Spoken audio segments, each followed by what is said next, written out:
దగ్గర ఉన్న పివి ఘాట్ మరియు గాంధీ భవన్లో మాజీ ప్రధాని భారత రత్న పివి నరసింహారావు జయంతి సందర్భంగా ఆయనను స్మరించుకుంటూ పివి నరసింహారావు గారి చిత్రపటానికి పూలమాల వేసి నివాళులర్పించిన టీపీసీసీ క్రమశిక్షణ committee chairman Nagar Kurnool parliament సభ్యులు డాక్టర్ మల్లు రవి. ఈ సందర్భంగా ఎంపీ మాట్లాడుతూ విప్లవాత్మక సంస్కరణలకు ఆద్యుడు స్వర్గీయ పివి నరసింహారావు. నాడు పివి చేపట్టిన ఆర్థిక సంస్కరణలే నేడు భారత్ $5 ట్రిలియన్ ఆర్థిక వ్యవస్థగా ఎదిగేందుకు దోహదపడుతున్నాయి. నవోదయ విద్యాలయాలు పివి హయాంలోనే ఏర్పాటు చేశారు అని తెలియజేశారు. ప్రధానమంత్రి గారి 104వ జయంతి పివి నరసింహారావు గారు పార్లమెంటులో పూర్తి మెజారిటీ లేకపోయినా 5 సంవత్సరాలు ఆయన చాణక్య నీతితో ప్రధానమంత్రిగా పరిపాలన చేయటమే కాకుండా వారి కాలంలో విప్లవాత్మకమైనటువంటి మార్పులు పరిపాలనా రంగంలో, ఆర్థిక రంగంలో, రాజకీయ రంగంలో తీసుకొని రావటం జరిగింది. ముఖ్యంగా ఆర్థికంగా ఆనాడు మన్మోహన్ సింగ్ని, తర్వాత మన్మోహన్ సింగ్ గారు ప్రధానమంత్రిగా కూడా చేశారు. ఆ మన్మోహన్ సింగ్ గారిని పివి గారి క్యాబినెట్లో ఆయన రాజకీయ నాయకుడు కాకపోయినా ఆర్థిక నిపుణులు కాబట్టి మన్మోహన్ సింగ్ని తీసుకొని వచ్చి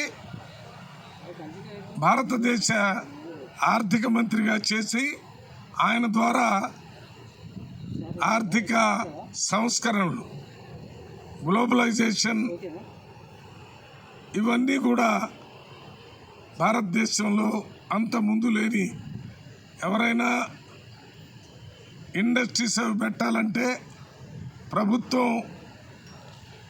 ఎన్నో పర్మిషన్లు ఇవ్వాల్సి ఉండేది. వాటన్నిటినీ తీసేసే విధంగా పివి నరసింహారావు గారు న్యూ ఎకానమీ తీసుకొని వచ్చి భారతదేశానికి ఆర్థిక పరిస్థితుల్లో కొట్టుమిట్టాడుతుంది. భారతదేశంలో ఉన్నటువంటి 17 టన్నుల బంగారం ఇతర దేశాల్లో ఉంటే ఆ బంగారాన్ని వెంటనే తీసుకొచ్చేటట్టు చేసి ఉద్యోగస్తులకు జీతాలు కూడా ఇవ్వలేని పరిస్థితి ఉన్న భారతదేశాన్ని మళ్ళీ ఆర్థికంగా బలపడే విధంగా చేసినటువంటి గొప్ప రాజనీతిజ్ఞుడు, స్టేట్స్మెన్. ఒక్క కాంగ్రెస్ పార్టీయే కాకుండా ఆనాడు ప్రతిపక్ష పార్టీగా ఉన్నటువంటి బీజేపీలో ఉన్న వాజ్పేయిని యుఎన్ఓలో భారత ప్రభుత్వం తరఫున మాట్లాడటానికి పంపించి ప్రభుత్వం ఏర్పడిన తర్వాత పార్టీలతో సంబంధం లేదు, అందరి యొక్క గొప్పతనాన్ని, పనితనాన్ని ఉపయోగించుకొని ప్రభుత్వాన్ని నడపాలనే విధంగా ఆ రకంగా ప్రభుత్వాన్ని నడిపినటువంటి గొప్ప నాయకుడు పివి నరసింహారావు గారు.